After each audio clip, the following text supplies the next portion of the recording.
Alam niyo bang may isang halaman na ginagamit pa mula pa noong panahon ng Biblia na sinasabing nagsusupply ng complete nutrition from birth to old age? At isa sa most nutritious of all plant foods na makakatulong mag-maintain ng strength, stamina, and energy hanggang sa pagtanda. Doctor said to me na meron po akong endometriosis. 5 days po ako na bedridden. Nararamdaman ko sumasakit yung dibdib ko. May tatlong maradong bypass operation ang kanilang advice. Both ovaries ko, bali yung may cyst. 3 weeks akong nag-bleed. As in talaga, buhos talaga yun po. Dinadialysis ako 45 session.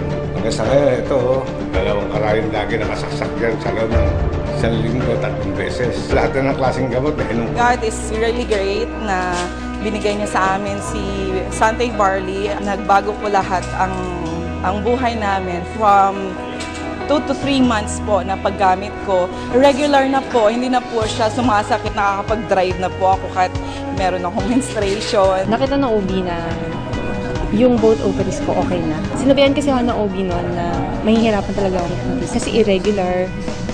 Tapos, ngayon, bali wala akong trabaho kasi buntis na rin. 10 weeks, almost 10 weeks. Gift na rin siya ni God. So, dahil na rin siya sa bar, kaya yun, I'm very happy kami. Noon, parang mabigat yung dibdib ko, no? First month na pag-take ko niyan, may pagbabago. Lumuwag yung dibdib ko, hindi na masyado sumasakit. Sa ngayon, nung makainom ako ng barley, after 2 weeks, nagkaroon ako ng improvement sa sarili ko. Kaya ngayon, iba ang pakiramdam ko, hindi kaya dati, na nung araw, ako laging lulugulog. Gulay na ako.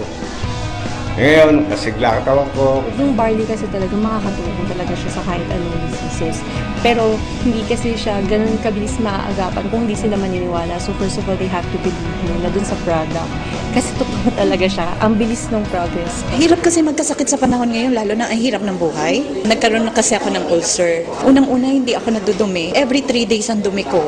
Hindi normal yun eh. Inaatake pa ako ng ulcer kasi mahapdi yun sa sikmura. Nag-try ako 1 week ang tinake ko juice, pure barley juice.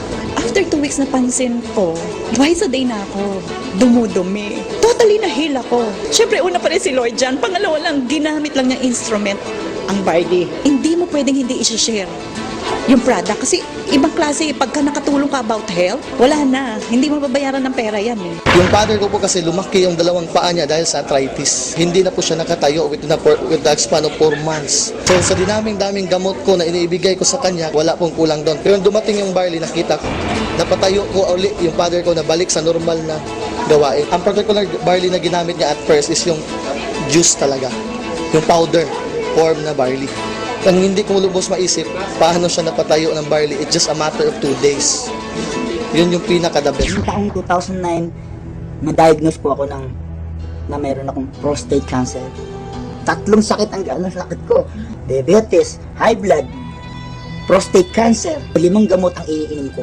Ang payat-payat ko na noon, talagang alam ko mamamatay na ako. Biglang nag-umuwi ako sa Pilipinas. Bigla ako nakilala itong Sante Barley. Ako'y umiinom na, nagsimula na uminom. Naramdaman ko, lumalakas na ako. Wala na sakit mga tuhod ko. Nakakapag-concert na uli ako. Taong 2010 nang ma-stroke at atakihin sa puso si Kim. Akala ko talaga mamamatay na ako. Mabuti na lamang at naagapan. Imbis na tubig ang inumin ni Kuya Kim, inuming kulay berde o green ang ipinakita niya sa amin. Yung barley by itself ay rich in vitamins and rich in antioxidants. Kailangan natin yan para mag-recover yung katawan natin at para hindi tayo tumanda ng mabilis. Yan ang sikreto. Nawala yung nararamdaman kong mga sakit-sakit, pati yung okay na yung mata ko yung naging okay na. Nagpapasalamat ako, binigyan ako ng Santi Pure Barley na maganda para marugtungan yung pangalawang buhay ko.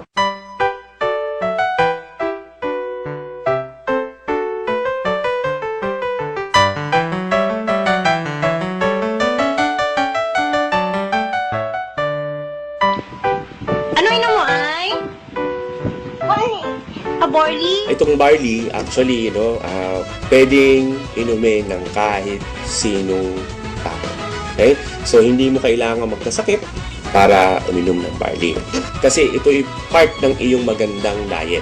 it will assure you of a better health in the future. So ano bang hinihintay nyo? This is Kuya Kim, and I'm on grass.